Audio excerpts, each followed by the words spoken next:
नमस्कार, स्वागत आहे तुमचे अजून एका छानशा रेसिपीमध्ये. तर आज आपण करूयात पारंपरिक असा परंतु विस्मृतीत गेलेला पदार्थ, तो म्हणजे ताकापोळा.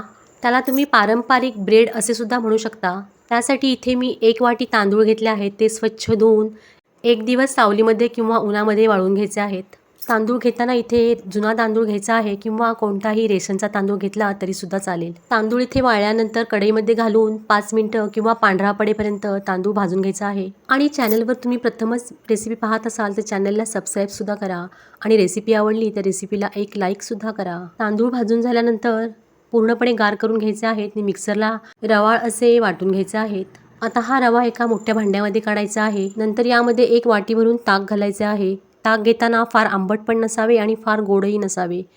आता हा रवा ताकामध्ये व्यवस्थित असा भिजवून घ्यायचा आहे. 15 ते 20 मिनिटं रवा भिजण्यासाठी ठेवून द्यायचा आहे.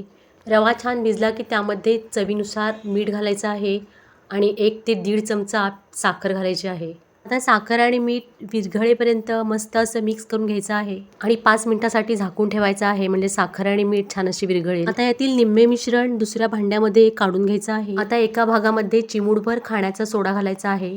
सोडा घातल्यानंतर मिश्रणाला बुडबुडी येतील तोपर्यंत मिक्स करून घ्यायचं आहे. आता इथे तापलेल्या भिड्यावरती थोडेसे तेल किंवा तूप घालायचे आहे आणि सोडा घातलेले जे मिश्रण आहे ते संपूर्ण ओतायचे आहे.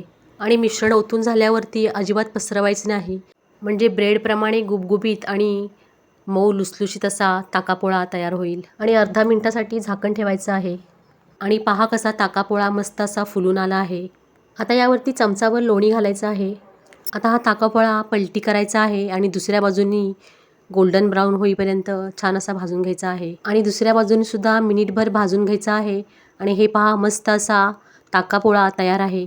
आणि हा ताकापोळा तुम्ही मुलांच्या टिफिनमध्ये सुद्धा देऊ शकता. हा ताकापोळा चहात बुडवून एकदम मस्त लागतो. रेसिपीला लागणारे सर्व साहित्य डिस्क्रिप्शन बॉक्समध्ये दिले आहे, नक्की चेक करा.